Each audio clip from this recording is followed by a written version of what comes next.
Roadside safety experts are paying some pretty close attention to a crash in Boulder County that killed CU quarterback Dominiq Ponder.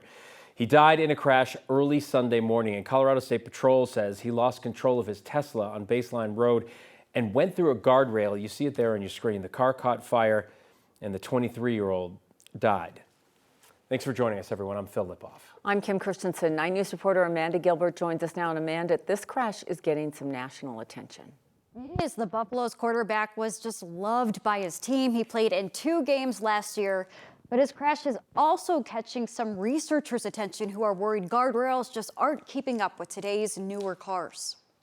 After a car crash killed beloved Colorado Buffalo's backup quarterback Dominiq Ponder, researchers are looking at what happened. Any crash that involves the loss of life is particularly important for study to understand what went wrong. This accident is especially important to Cody Stoley, a research associate professor at the University of Nebraska. Because it gives us a real-world example with a battery electric vehicle engaging a guardrail system. University of Nebraska's Midwest Roadside Safety Facility says some guardrails struggle to keep up with today's larger or heavier vehicles.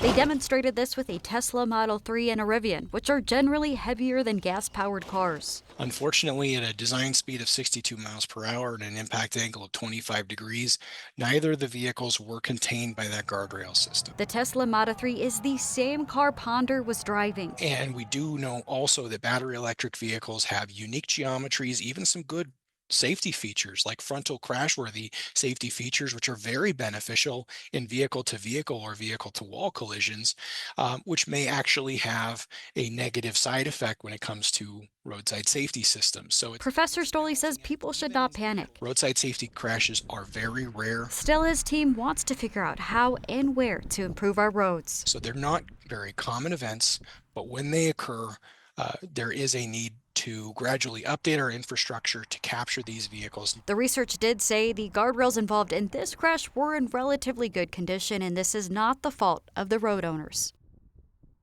And the University of Nebraska says speed is an important detail for this research. CSP said speed is a factor in this crash, but they didn't say how fast Ponder was driving. Amanda Gilbert, 9 News. All right, there's so much to consider on this. I know there's a lot we still don't know, but it's interesting what they're having to say. Thanks, Amanda.